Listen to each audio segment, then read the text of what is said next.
that don't want what we know out there. How a person can go from really almost nothing to becoming a millionaire by owning rental properties. He would always buy these flip houses, and I just remember thinking, this guy is crazy. Why would he buy that house? In the past decade, there's been a huge surge in the peer-to-peer short-term rental market. Become an insider. So you have to know the rules before you get in the game. Every second counts. So make every second count. Welcome to the Real Estate Jam. Whether you're just beginning or the best of the best, we're glad you're here. We will share successes, failures, and strategies for the action-taking real estate investor. And now to your hosts, JD and Melissa.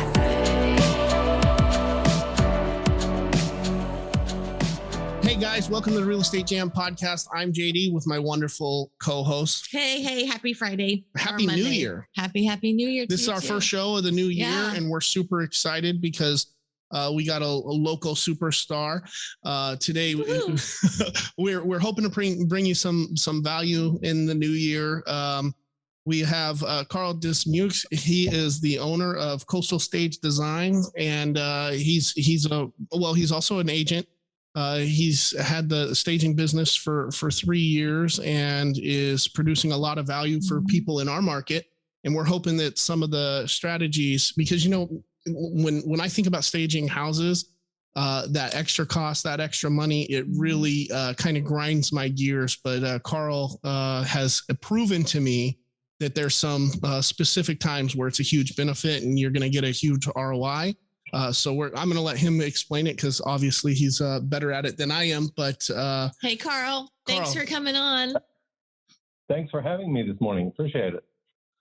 Awesome. Well, Carl, before we get started in diving into all the goods, can you kind of introduce yourself to our audience and let them know maybe why they should listen to you? Sure.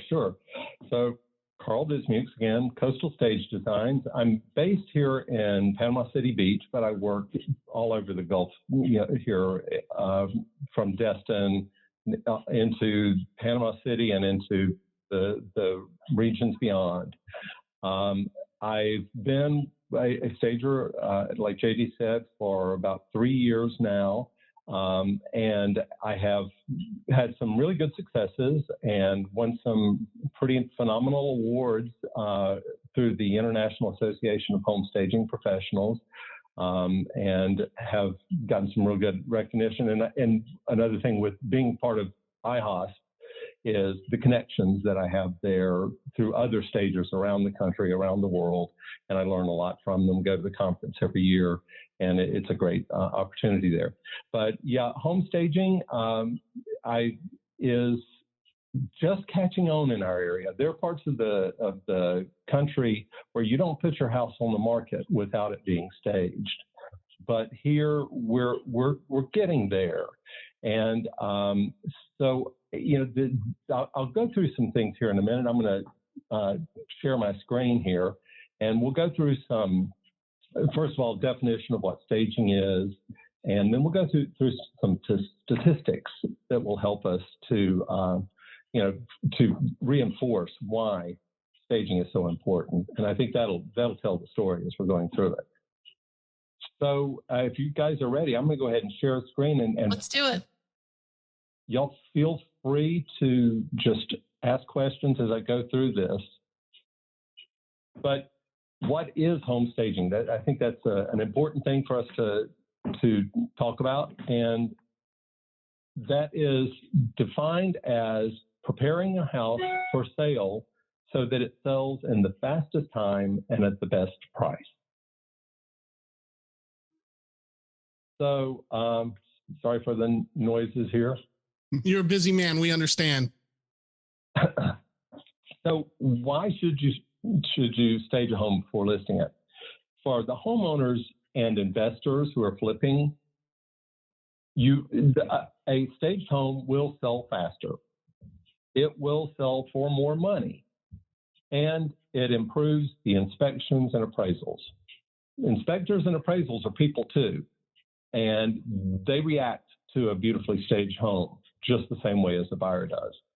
For real estate professionals, you get a higher commission. The house is going to sell for more money. Your commission is going to be higher.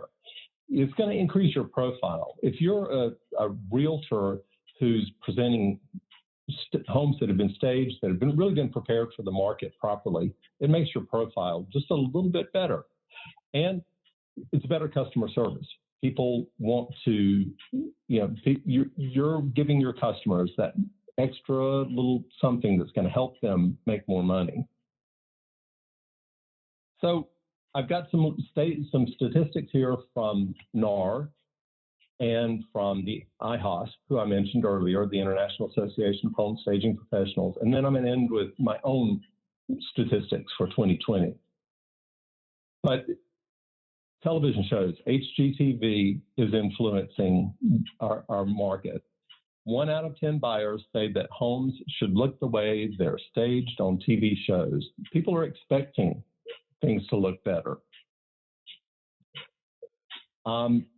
Buyers expect to view a median of 10 homes in person and 15 homes virtually. So as they're looking through those homes, the ones that stand out in the photographs are the ones they're going to gravitate to.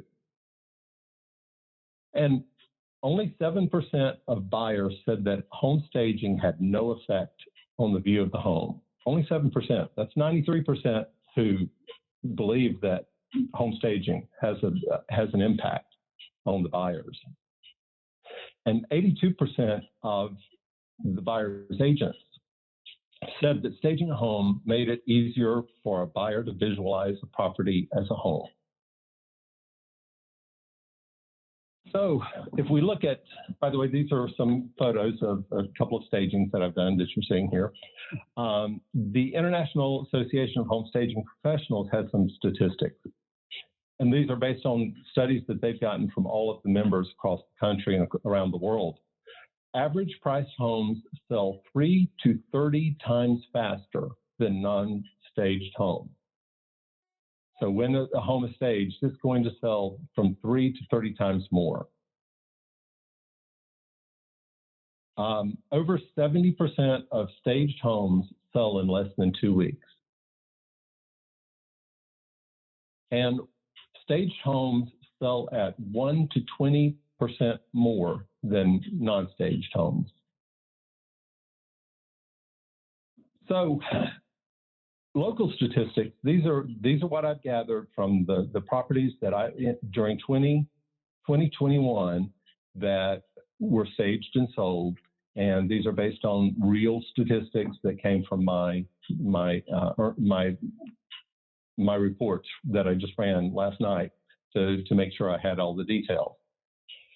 But according to the Central Panhandle Association of Realtors, and that's where I mainly work, although I do work in ECAR a bit, but in CPAR, 54 days on market is the average number of days on market.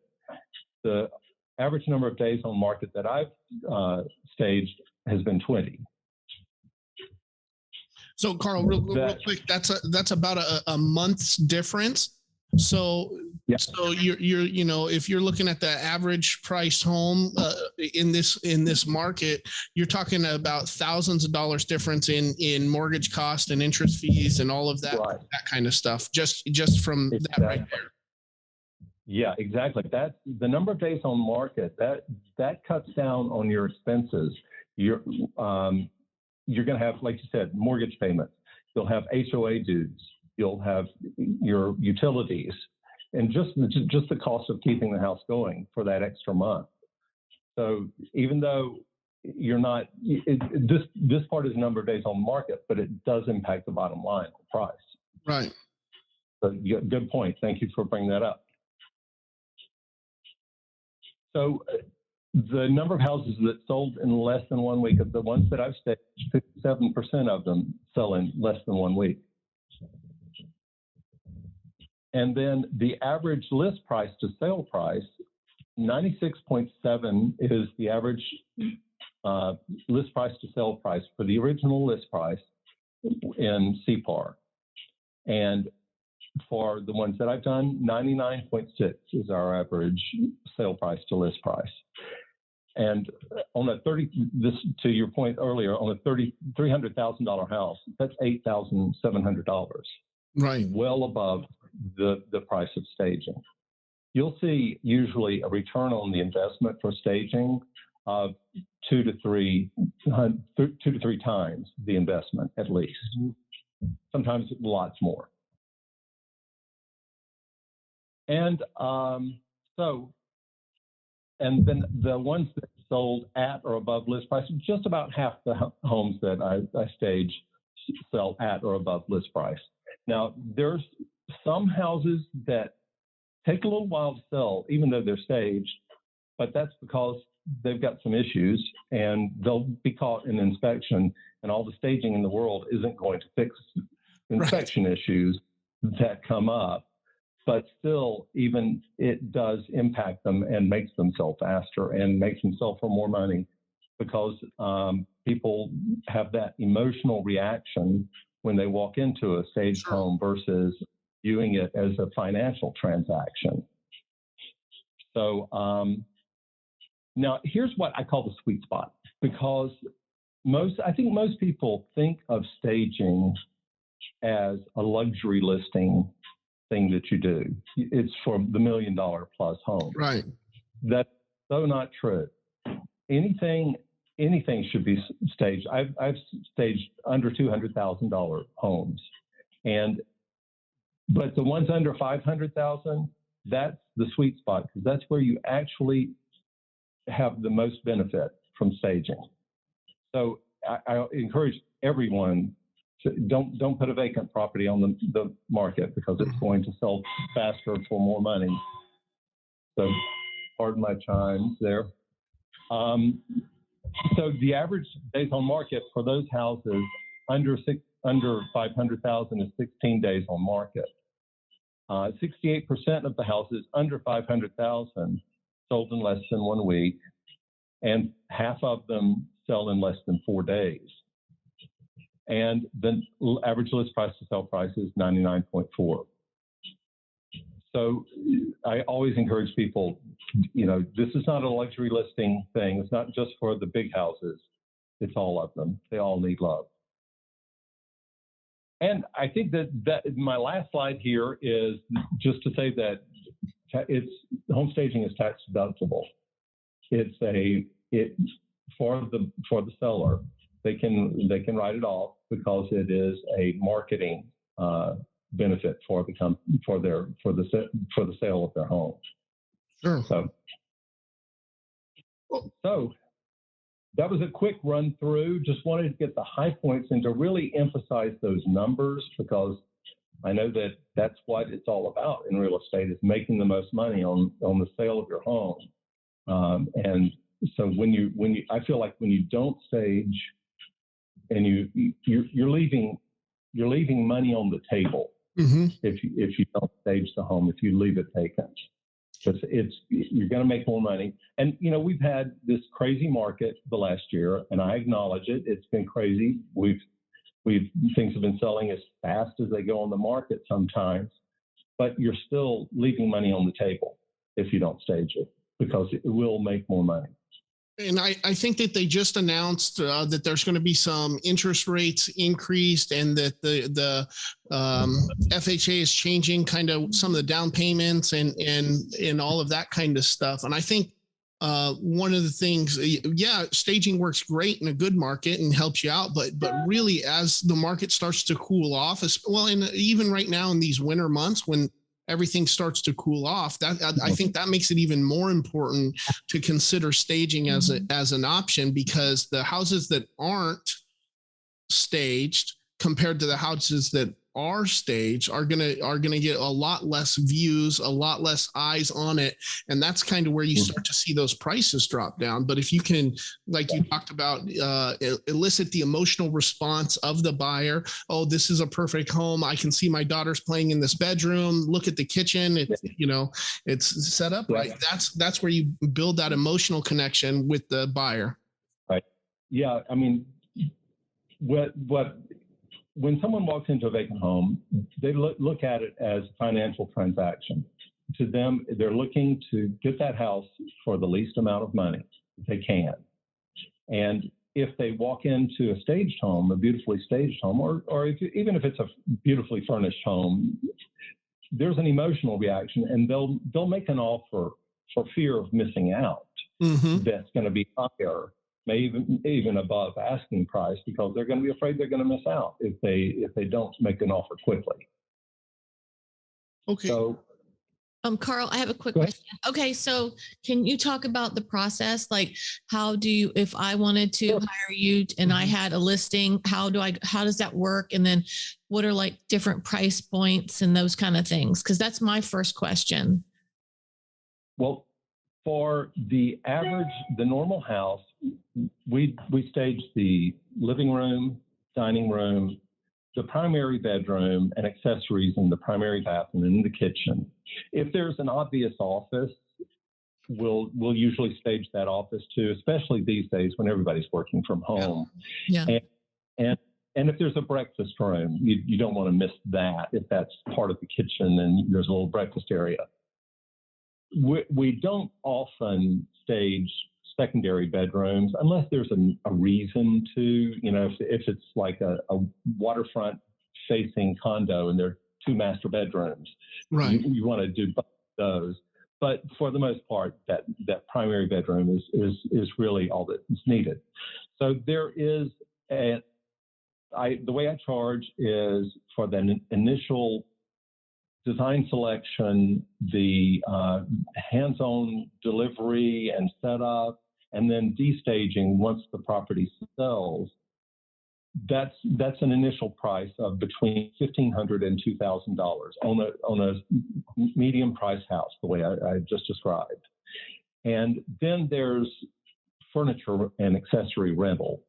And that rental ranges somewhere in the range of $500 a month. And I have a 2-month minimum that I ask for on those. And usually it takes that, even if it sells in 2 weeks, sometimes a 45-day closing, it's going to take 2 months to get it closed. So that usually works out just fine with no additional need for rental. And that's about $500 a month for that. So between $2,500 and $3,000 is what is the usual price for staging a 3-bedroom, 2-bath home, as I described it. Right. And do you do any virtual staging? I don't, and I for my photography friends who do that, I don't want to put them down, but I discourage virtual staging, because when people come to the house after they've seen these beautiful rooms on the internet, they come to the house, it's empty. They're disappointed. They're going to start trying to lowball an offer there because it didn't live up to their expectations. Yeah. So I think it's really important for those photos online to match what they see when they get to the house. Yeah. Every time we're going through a listing, I'm like, oh my God, I hate this virtual staging. Right. and like you said, I'm not trying to discourage anybody from what they're doing, but Melissa's like, how can you tell? I'm like, look, the shadows don't match up. I don't know. It's not, and I'm sure some are better than others, but I really, the other thing too is, though, I'm only looking at these houses from a financial standpoint. So I don't need the fluff. I want to see what's actually there. When I'm looking to buy some sort of distressed property. And that's the worst thing. Most of the time we're looking at distressed properties. So the ceiling's falling in, but they put a flat screen TV on the wall in the living room. Well, you have a visualization that most buyers don't have. Right. Yeah. Most buyers can't walk into an empty space and visualize, what it can be. And especially with the popular open floor plan that we've got today. People don't know. They just don't know where does the dining room go? Where does the dining table go? Where's the living? How can you make a sofa and a TV work in this room? And so it really helps them to visualize how they would use that space, how they would live in that space. Awesome. So, Yeah, absolutely. Carl, what do you, when you're talking to people who are considering this staging, What are or considering a stager, because not everybody listens to our podcast is here in the local area, so they're not going to be able to use you even if they wanted to. But Sure. if you're considering talking to somebody who is a stager, how do you choose a good stager versus a bad stager? How do you know you're going to get your money's worth? Well, I would encourage you to go to the International Association of Home Staging Professionals website, stagedhomes.com, and look for a stager, because everyone there has been accredited. You've gone through a training course, and you've proved that you know what you're doing by getting accredited. There are plenty of people out there who have a knack for interior design, and so they want to do it, but there's so much more that goes behind it. That's demographics, that's the psychology of viewing a home, and that by choosing someone who's an accredited staging professional, you really you can make sure that they know what they're doing. So I would encourage you to, and even if you're just Googling for stagers in your area, just check their references and check their portfolio. Make sure that they do what. Now there are other organizations other than IHOS. There's RISA, and there are a lot of great people. I'm also a member of RISA, and there are a lot of people, great members of RISA. So if people just have those accreditations, those credentials, then that's what they need to be looking for. Okay, great. Almost anything else? No, I don't think so. All right, Carl. Well, go ahead. I was going to finish up with the process. Back to the process that Melissa asked about. If after I give that initial price to someone, I always do want to go out and have a firsthand look at the house at no charge. I go out and look at the house and to kind of see how much furniture is needed. If it's a small 3-bedroom house, or if it's a big, 4-bedroom, 5-bedroom house, just want to make sure that I know how much furniture is needed, many accessories, that kind of thing. So then I do a proposal that I send back to the either the seller or the realtor, whoever's handling it. And, that gives a very detailed, exact price. And then I do ask that we be paid 1 to 2 days before the project starts. And then we're pretty much done there with payments, unless it goes beyond that 2-month period. Okay.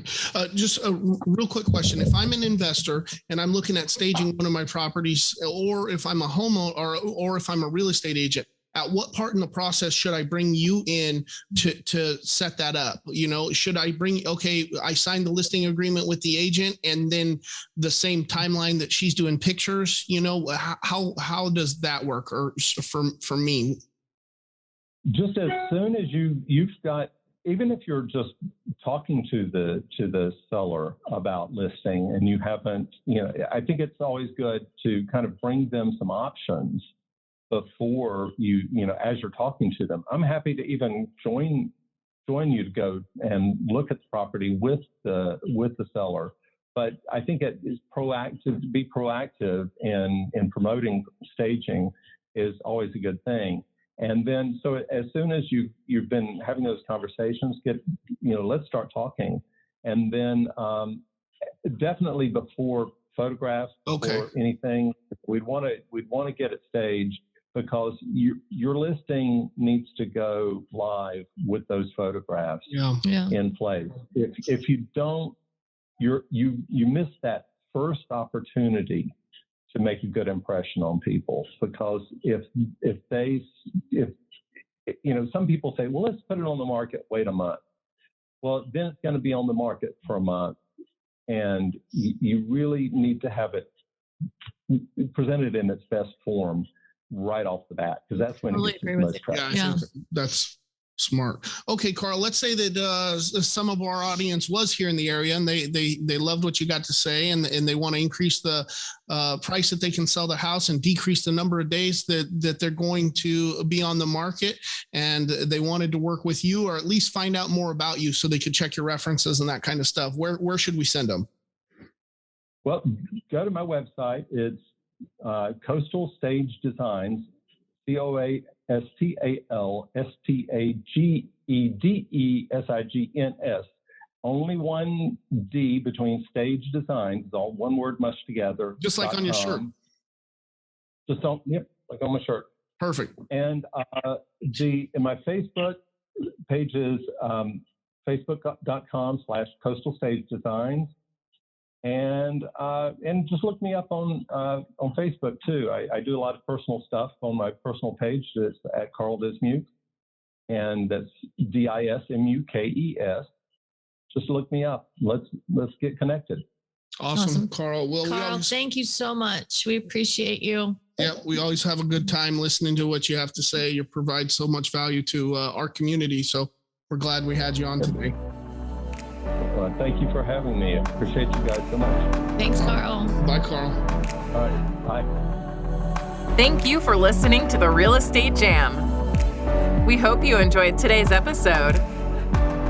For more information, check out our website, therealestatejam.com, or find us on Instagram, Facebook, and Twitter at The Real Estate Jam. If you have any questions, feel free to drop us an email at therealestatejam@gmail.com.